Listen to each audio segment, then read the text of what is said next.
Տիկին Սահակյան, երկու հարց ունեմ, առաջինը վերաբերվում է մեր 4 հայ գերիների վերադարձին եւ 2 վարձկաների հանձնմանը Սիրիային։ Նիկոլ Փաշինյանը ասաց, որ սա կապ չունի մեր 4 գերիների հետ, մենք Սիրիայի հետ ուզում ենք հարաբերություններ հաստատենք եւ այդ համատեքստում էլ հանձնել ենք, նախ կիսում եք այս տեսակետը, թե ոչ։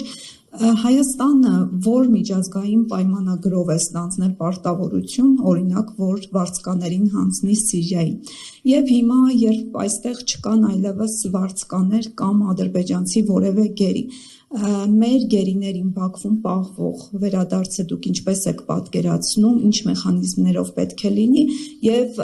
եթե միայն իրավապաշտպաններն են այս հարցով զբաղվում առանց պետական մարմինների, դրական արդյունք մենք կարող ենք ակնկալել։ Ուրեմն սկսեմ նախ միջազգային համագործակցությունից, առհասարակ քրեական ոլորտում իրավական աջակցության փոխօգնության կոնվենցիաներ կան, բայց դրանք հիմնականում բազմակողմ են եւ Հայաստանի Հանրապետությունը շատ երկրների հետ երկկողմ համաձայնագրեր չունի, բայց ունի օրինակ համաձայնագիր Եվրոպայի խորհրդի շրջանակներում եւ այս համաձայնագիրը օրինակ հնարավորություն է տալիս Եվրոպայի խորհրդի անդամ պետություններին հանձնել Հայաստանում պատիժը կրող դատապարտյալներին եւ կան նաեւ ԱՊՀ երկրների շրջանակներում նման համագործակցության ձևեր, երկկողմ համաձայնագրերը խիստ սահմանափակ են, բայց իրավական առումով յուրաքանչյուր հանձնման պարագայում պետք է լինի հիմքը ընդ որում այստեղ կան շատ ձևական պահանջներ, օրինակ հայցումը, վերագրվող հանցագործությունը, երկու երկրներում այդ արարքի հանցագործություն լինելը, պատիժները եւ բազմաթիվ այլ չափանիշներ, եւ այդ չափանիշները բավարարելու պարագայում մարդասիրական նկատառումներից ելնելով անձը կարող է վերադարձվել իր քաղաքացիության երկիր եւ պատիժը կրել իրեն հայտնի սոցիալական միջավայրում, որտեղ այլ իրավունքներ ապահովված կլինեն, օրինակ նույն տեսակցության իրավունքը անհնար է իրականացնել օտարերկրյա պետությունում, այն կապված է ֆինանսական եւ այլ բնույթի բարդությունների հետ, սակայն եթե իր քաղաքացիության երկրում լինի, հասկանալի է, որ ընտանիքի եւ հարազատների կողմից այս իրավունքը կապահովի։ Հիմա, եթե անգամ նման համագործակցություններ կան, հասկանալի է, որ խնդրագրերի ընթացակարգերի առնչությամբ մենք ակնկալում ենք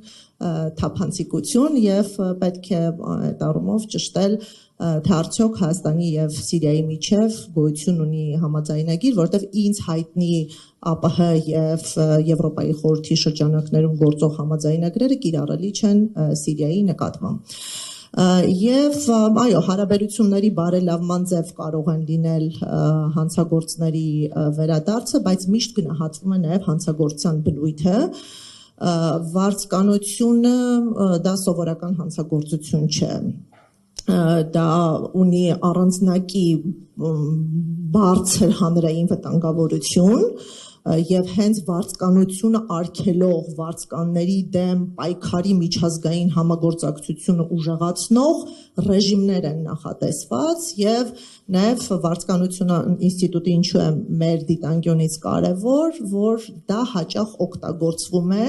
ազգերի ինքնորոշման իրավունքը բռնաճնշելու համար եւ կան հատուկ փաստաթղթեր, որոնք արգելում են հատկապես վարձկանների միջոցով ազգերի ինքնորոշման իրավունքը բռնաճնշելը, հա, այստեղ մենք կրկնակի վտանգավորության հանցագործության հետ ենք առնչվում։ Դրա համար, ասենց ասեմ, միջազգային համագործակցության տեսանկյունից կարելի է բացառիկ դեպքերում քննարկման առարկա դարձնել վարձկանների վերադարձը, բայց պետք է ճիշտ գնահատել այդ մոտեցման նշանակությունը եւ ընկալումը նաեւ մյուս միջազգային դիտանկյուններից, փոխհարաբերությունների տեսանկյունից։ Հիմա մենք խոսում ենք փաստերի մակարդակով եւ առնվազն չենք կարող չնկատել իրադարձությունների ժամանակագրական համընկնում։ Այսինքն մեզ համար անհերքելի փաստը այն էր, որ սա տեղի ունեցավ համաժամանակյա։ Արդյոք սա զուգադիպություններ, պատահականություններ, իհարկե մեկնաբանություններ կարող են տրվել, բայց որ մեկնաբանությունն է, որը ողջամիտ է եւ կարող է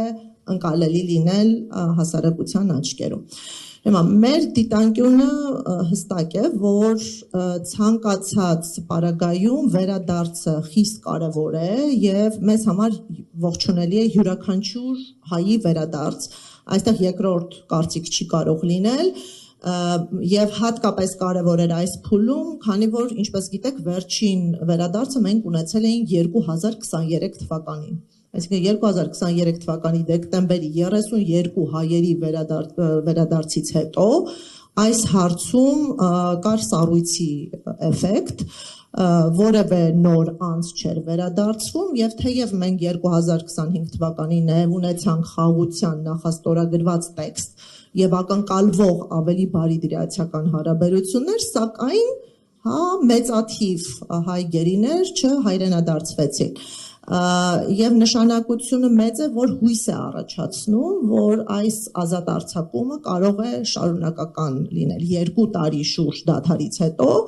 մենք կարող ենք նոր վերադարձ ունենալ, բայց այո, ընտանիքների շրջանակում այս մտահոգությունը կա, որ եթե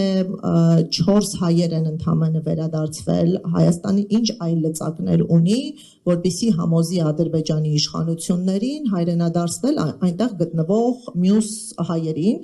եւ ընտանիքները իհարկե ուրախ են վերադարձի համար, բայց նաեւ ունեն լրջագույն մտահոգություններ, որ իրենց հարազատի հարցը կարող է անլուծելի դառնալ, եթե Հայաստանը կոնկրետ լծակներ չունի ներազդելու համար եւ մեր մոտեցումը, որը մենք նաեւ նախկինում ենք հաճախ մատնանշել, որ այդ գործոնները պետք է համադրվեն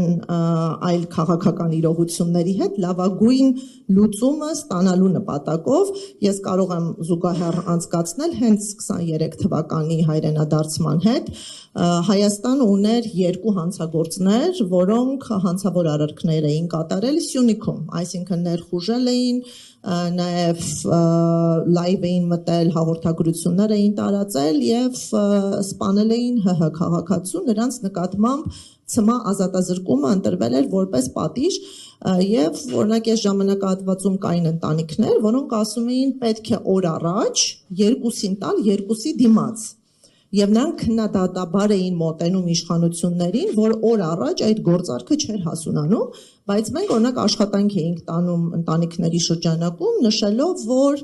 միգուցե պետք է բանակցել 2-ը ավելի դիմաց, մեծաթիվ հայեր ստանալու նպատակով եւ պետք չէ շատ լոկալ նայել, այսինքն 2-ի դիմաց միշտ էլ հնարավոր է, բայց արդյոք ճիշտ բանակցությունների արդյունքում չենք կարող ապահովել 2 հանցագործների դիմաց ավելի մեծաթիվ հայերի վերադարձ եւ օրինակ դա համակցվեց կոպ 29-ի գործոնին եւ արդյունքում մենք ունեցանք ոչ թե 2-ի վերադարձ այլ 32-ի վերադարձ եւ մեր դիտարկումները, որոնք մենք հրապարակային հնչեցնում ենք, հենց միտված է ճիշտ գործոնների համադրմամբ կրիտիկական պահին, որոշում կայացնելու հետ, որը կարող է ապահովել հնարավորինս մեծ թվով հայերի հայրենադարձումը։ Քաղաքացիական հասարակության ինստիտուտները աշխատում են եւ կարծում եմ իրենք անփոխարինելի դեր են կատարում, երբ միջազգային գործընկերներին իրազեկում են իրավիճակի, խնդիրների եւ հարցի լուծման հրատապության մասով, սակայն ինչպես տեսնում եք, ազատ արձակում ունի քաղաքական տարր եւ յուրաքանչյուր վերադարձի հետևում կան պայմանավորվածություններ, բանակցություններ, ուստի իմ գնահատմամբ վերադարձը, եթե մենք չենք խոսում իրավական ճանապարհով վերադարձի մասին, հնարավոր է բացառապես հանրային իշխանության ներկայացուցիչների ներգրավմամբ։ Առանց նրանց ներգրավման, առանց բանակցային գործընթացի մենք ուղղակի հարցը կտանենք փակուղի, դրա համար լավագույն մոդելը դա փոխհամագործակցված կերպով գործելն է։ Հանրային իշխանությունը պետք է պահանջատեր լինի, որպեսզի բանակցություններով օր առաջ լուծում ստանա այդ խնդիրը, իսկ Հասարակության ինստիտուտը պետք է ճիշտ միջավայր ձևավորի եւ միջազգային գործընկերների ուշադրությունը հրավիրելով լրացուցիչ ճնշում գործադրի Ադրբեջանի իշխանությունների վրա, որպեսզի այս հարցը իր լուծումը ստանան։ Փոխգործակցությունը լավագույն մոդելն է, որի շնորհիվ մենք կարող ենք համատեղված կերպով ապահովել մեր հայրենակիցների վերադարձը։